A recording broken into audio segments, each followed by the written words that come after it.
la esclavitud que salva, ¿verdad? Y hermanos, la realidad es que tienen que haber periodos de esclavitud en nuestra vida.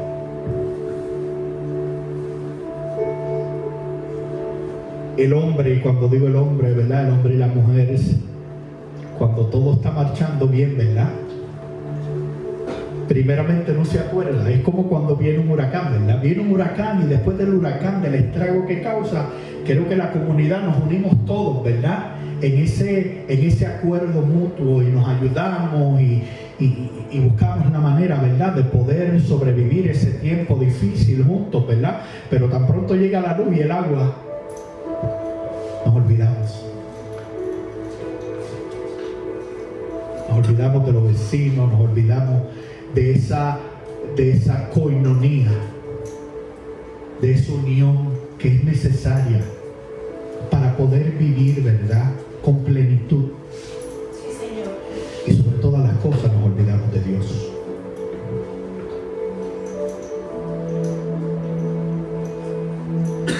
Cuando todo marcha tan bien en nuestras vidas, cuando la bendición sobreabunda sobre lo abundante.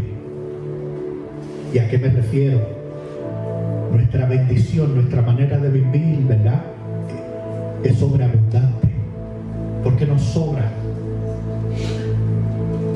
Tenemos camas para dormir, aire acondicionado, carros para movernos, ¿verdad? Nuestras neveras están llenas, nuestras alacenas están repletas, y cuando se vacían tenemos la capacidad de volver a llenarlas. Cuando queremos ir y no queremos cocinar, pues decimos, vamos a comer afuera hoy, ¿verdad? Y comemos afuera, y tenemos nuestra bendición es sobreabundante en comparación a muchísimas personas que no tienen esa capacidad, ¿verdad?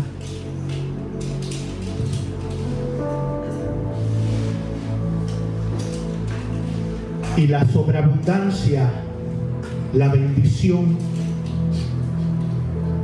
en vez de acercarnos más a Dios, nos separa más de Dios.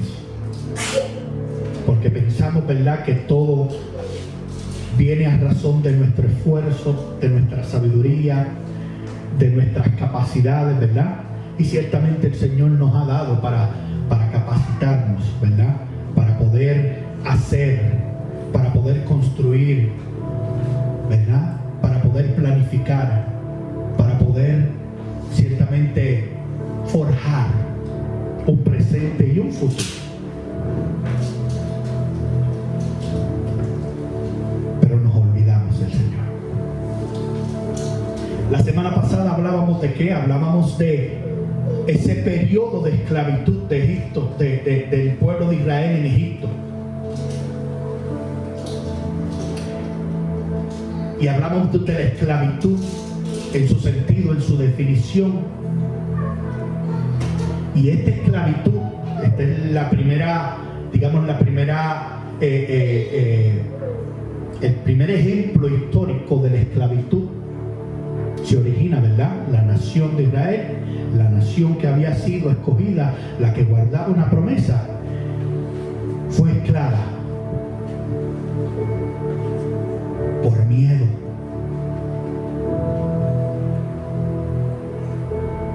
Miedo. Lo que provocó esta esclavitud y lo que ha provocado todas las demás esclavitudes es miedo de un grupo hacia otro. Hoy en día, amado hermano que me escucha,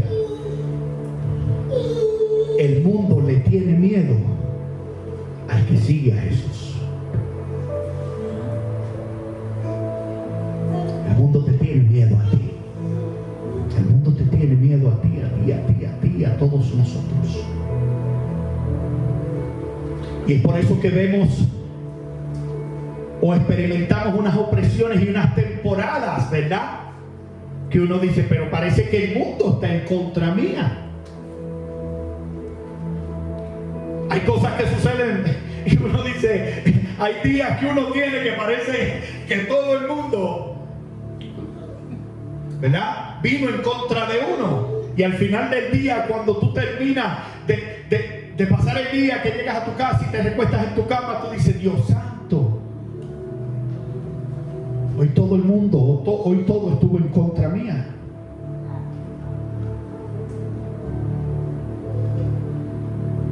Egipto tenía temor. Y yo me pregunto, espérate. Y creo que todos y cada uno de nosotros nos preguntamos algo, eso cuando decimos, Señor, 400 años. Tú tomaste 400 años para responder a esta libertad. Y lo primero que uno se pregunta es, ¿y por qué?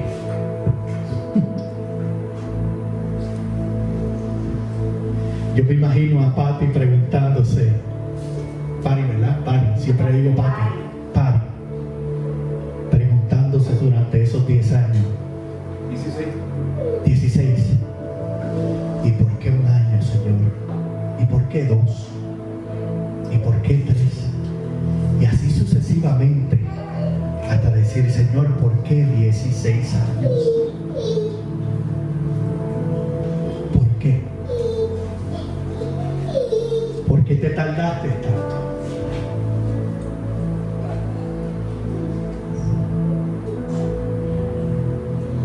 Volviendo a Egipto, ¿verdad? Hubo miedo, hubo temor. ¿Por qué? Porque el pueblo judío, mientras más era abusado, mientras más esclavizado, más se multiplicaba. Y esta multiplicación es bien importante.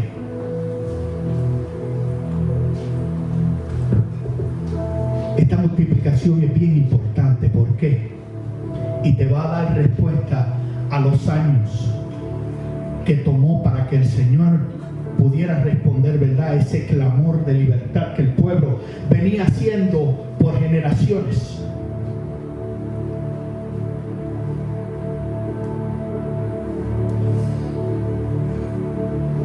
Faraón temió, ¿verdad?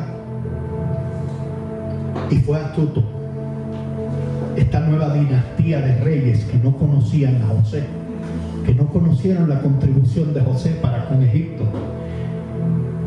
y para con el mundo entero oriental, porque la hambre fue abarcadora, pero más con Egipto. Mantuvo José, la contribución de José, la administración de José, la sabiduría de José que venía desde todo lo alto, mantuvo a Egipto en el standing que tenía y lo colocó entonces aún más alto, ¿verdad? Pero vino una nueva generación que no tenía conocimiento de él. Como habíamos hablado, de cuántas personas nos hemos olvidado, de cuántos próceres, cuánta gente que antes celebrábamos por su contribución tan increíble para con nuestra vida, ¿verdad?, nuestra sociedad. Hoy nos hemos olvidado de ellos. Y mencionamos a nuestro amado Señor Jesucristo como el mayor contribuidor a nuestra vida, a nuestra paz, a nuestra salvación.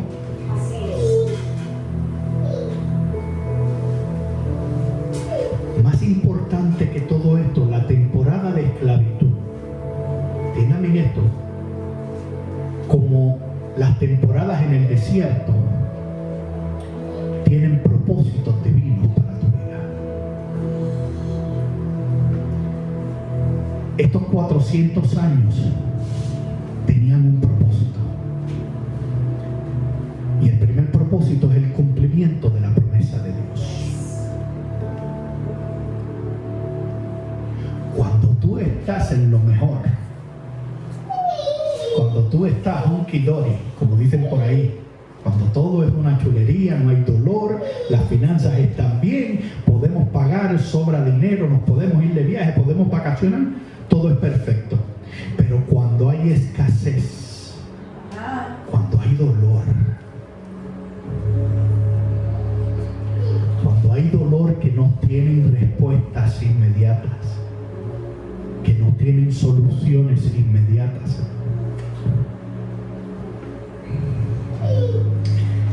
es más, yo me atrevo a decir, y desconociendo, ¿verdad? Desconociendo lo que tu amada esposa estaba viviendo. Pero me atrevo a decir que la ciencia lo que estaba era tratando los efectos, sabiendo que no podía erradicar la causa.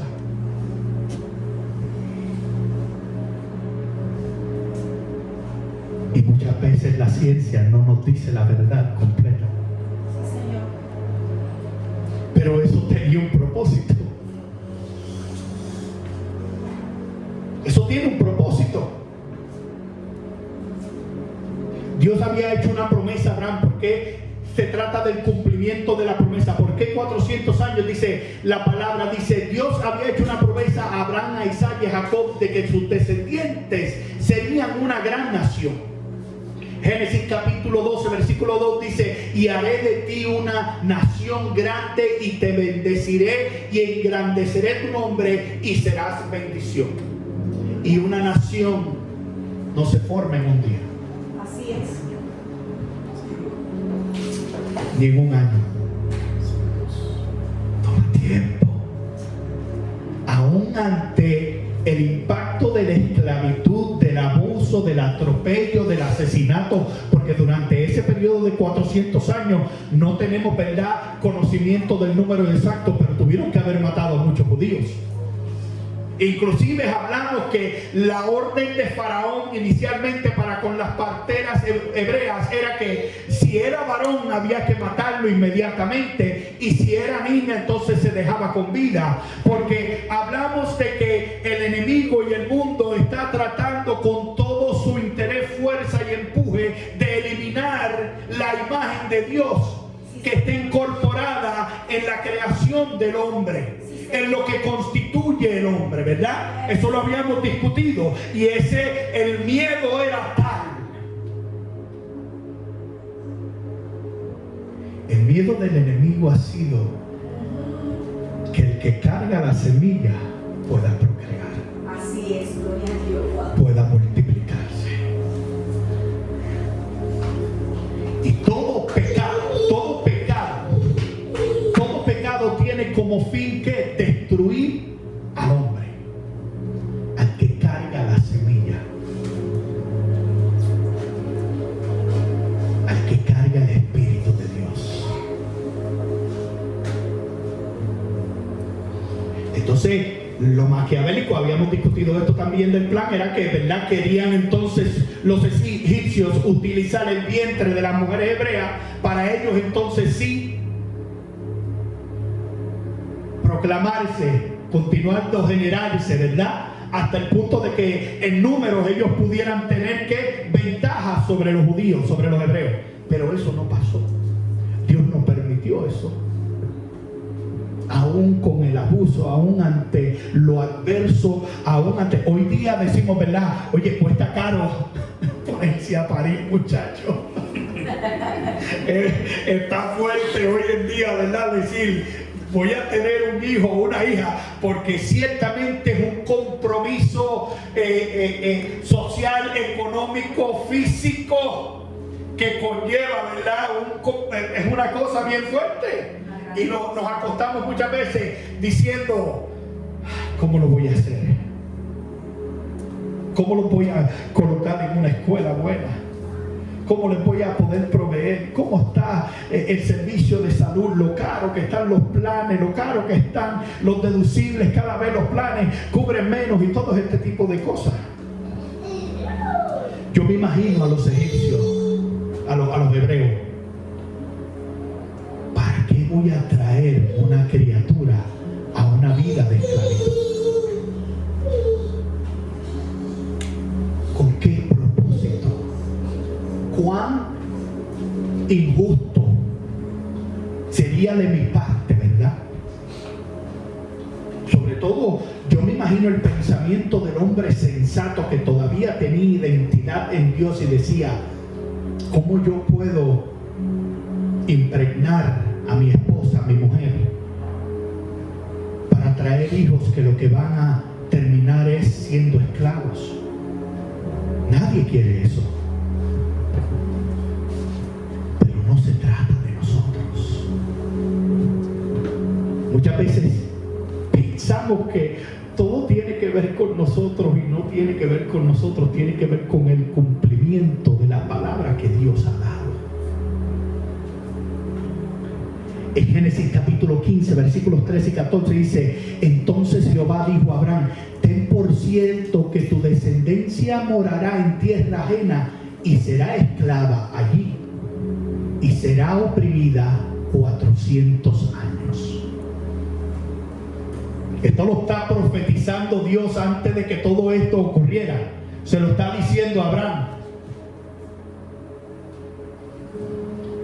Mas también dice: a la nación a la cual servirán juzgaré yo, y después de esto saldrán con gran riqueza. Vuelvo y repito: y después de esto, y llévese esto en su corazón. Génesis 15, versículos 13 y 14, sobre todo el 14, la última parte dice: mas también a la nación a la cual servirán juzgaré yo, y después de esto saldrán con gran riqueza.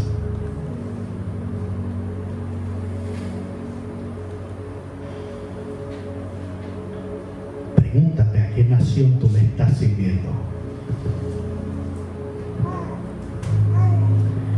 Pregúntate, le estamos sirviendo a un mundo que de una manera u otra, como habíamos dicho y discutido, nos tiene esclavizado en algo.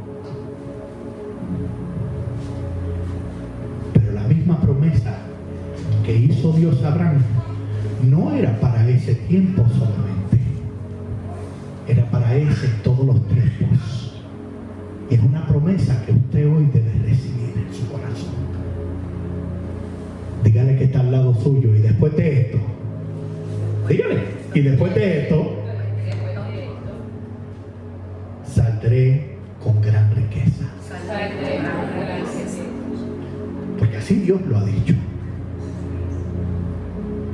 Génesis 46:3 le dice Dios: y yo soy Dios, el Dios de tu padre. No temas de descender a Egipto, porque allí haré de ti una gran nación.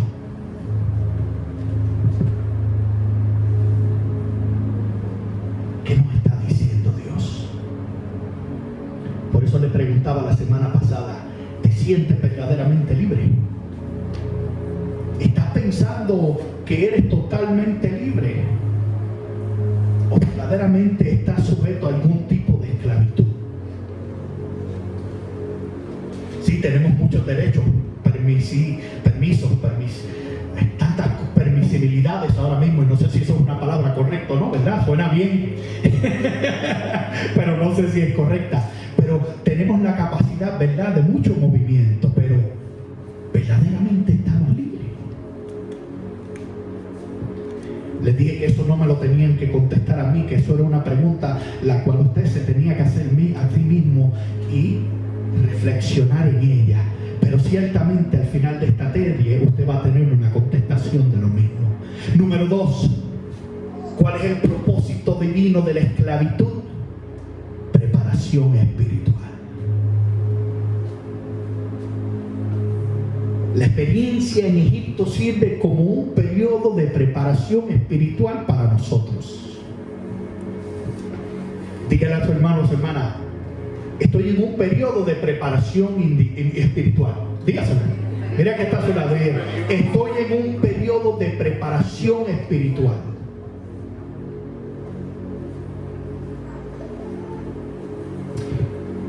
En la esclavitud que podamos estar viviendo hoy, aprendemos a desarrollar una identidad individual en Cristo, como también una colectiva como cuerpo de Cristo. Vuelvo y repito, esto no se trata de usted solamente, pero comienza con usted.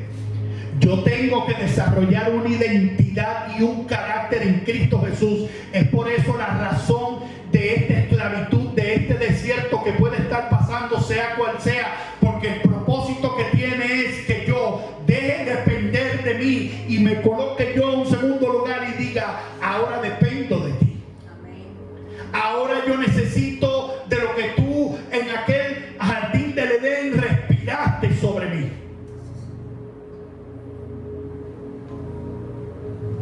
Y no tan solamente eso, una vez adquirida y manifestada esta identidad y este carácter en Cristo, entonces podemos aportar a un cuerpo en Cristo. Por eso la persona que dice que no me congrego y no es necesario congregarme. Pero entonces, ¿cuál es tu aportación al cuerpo de Cristo? A lo mejor tú eres ese hombro, ese brazo, esa pierna, esa cabeza, esos ojos que necesita ese cuerpo en Cristo Jesús, y tú te estás negando a cobrar, a ser parte, a tomar con autoridad y dar testimonio de lo que Dios te ha llamado a hacer dentro de ese cuerpo. Entonces, tu falta de compromiso para con el cuerpo de Cristo, para con la novia, va a dejar posiblemente a un grupo de personas no rezagados, descubiertos, quizás despavoridos, porque tú eres esa pieza que, como las demás, requiere el cuerpo para funcionar en plenitud, para presentarse entonces a Cristo cuando venga a ser rescatada la novia, con blancura, con plenitud, completa. Efesios capítulo 1 versículo 11 dice: porque en su plan soberano nos escogió desde el principio para ser suyos. En su plan soberano nos escogió desde el principio para ser suyos. Ciertamente la esclavitud, sea cual sea que estés viviendo, y el desierto, sea cual sea que estés caminando, cuando parece que no tiene sentido, ni razón, ni aportación ninguna a tu vida, lo que tienes que empezar a ver, ¿cuál es el propósito divino de esto? ¿Cuál es el plan de Dios aquí? No el plan mío. Ciertamente el plan mío es salir corriendo de aquí lo más pronto posible y salir de este desierto, ¿verdad? Y encontrar ese oasis donde yo pueda llenarme, donde pueda saciar mi sed, mi hambre, lo que sea. Pero ¿cuál es el propósito de Dios? Cuando nos hacemos en esa pregunta y nos disponemos a encontrar la respuesta, y que la respuesta tome virtud y vida en nosotros, entonces es que encontramos el camino fuera del desierto. Si ustedes se fijan, lo que la palabra nos está diciendo aquí, todo redunda, todo concluye en Cristo Jesús. Cristo entró al desierto, ¿verdad? Y ayunó por 40 días y fue tentado. Pero lo que se exhibió durante esos 40 días, lo que lo saca del desierto y lo que lo hace pleno y autoritario sobre todas cosas, es el hecho de que estuvo firme en su identidad.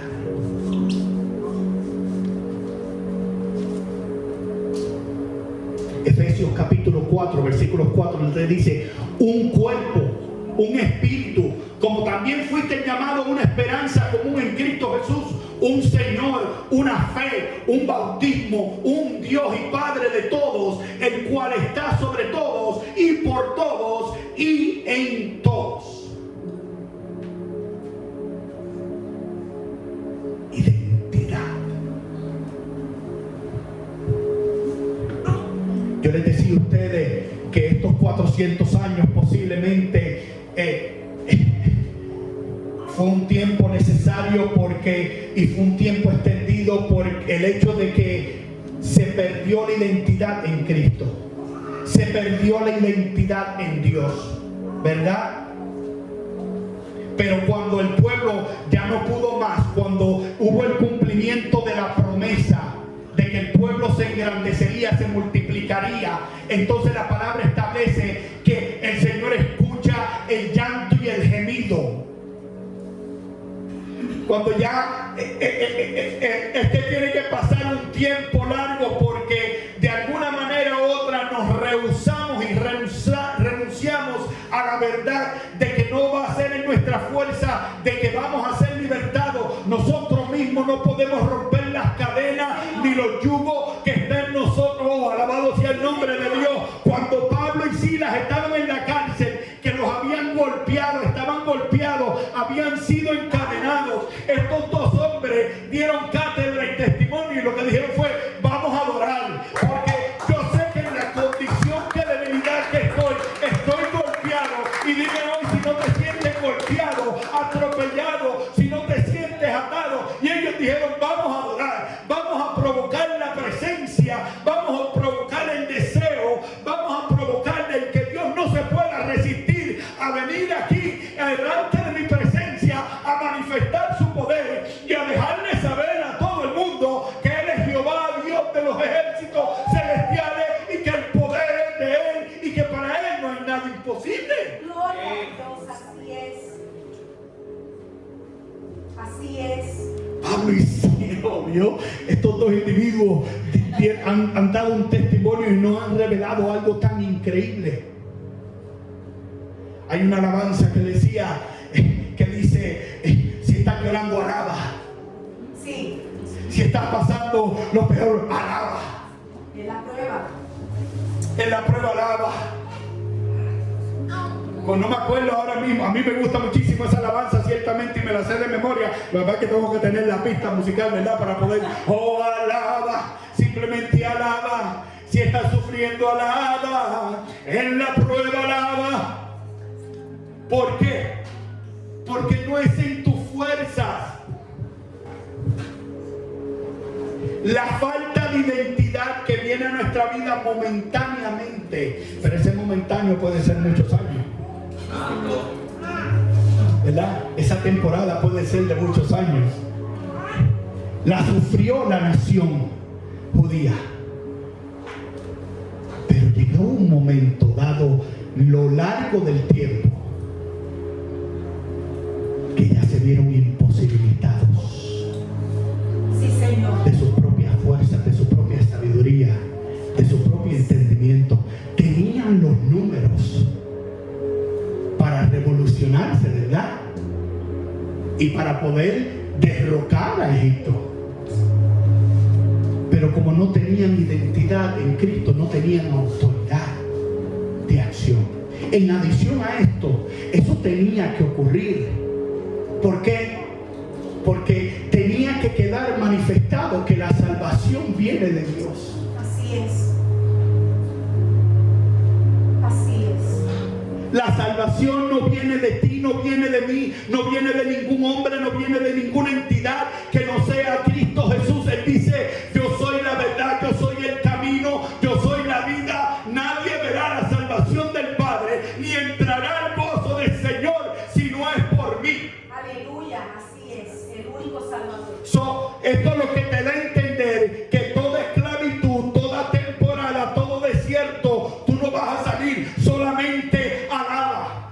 Solamente entonces, si tu clamor, si tu petición entiende que no ha llegado y no ha traspasado, o ha habido interrupción con cielos de bronce, porque así el enemigo lo ha querido o te está atacando, o alaba más fuerte. Sí. Dime más fuerte. Vamos. La palabra dice que por el llanto y por el gemido del menesteroso, el propio Jehová, Dios de los ejércitos celestiales, se levantará de su trono, tomará escudo y espada y vendrá a favor de la petición de aquel que está gimiendo. Se cumplió la palabra de Dios. Ya el pueblo era grande y vasto. ¿Y por qué el pueblo tenía que ser grande y vasto? Porque el pueblo tenía que ver, tenía que ser testigo de lo que Dios habría de hacer. Por más de 400 años se vieron imposibilitados, por más de 400 años impactados por una cultura politeísta. Y cuando digo politeísta, que adoraban a muchos dioses, a más de 10 dioses adoraban. Y habían perdido la esperanza, habían perdido la fe, pero todavía quedaba un llanto y un gemido que iba a traspasar los cielos. Dice la palabra, y me acordé del pacto que hice.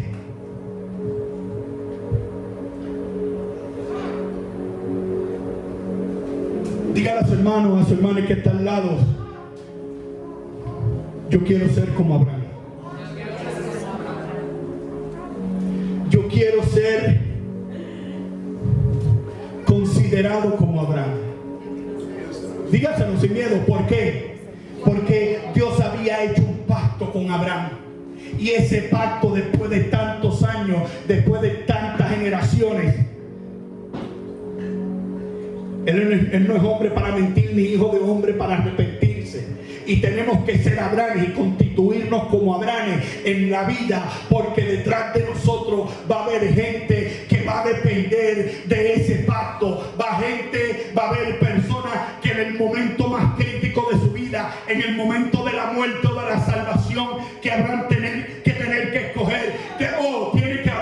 Tiene que haber alguien que fue un héroe con Dios, que fue considerado por Dios, y que en ese momento de esa persona sean nuestros hijos, nuestros nietos, sean los hijos de nuestros nietos.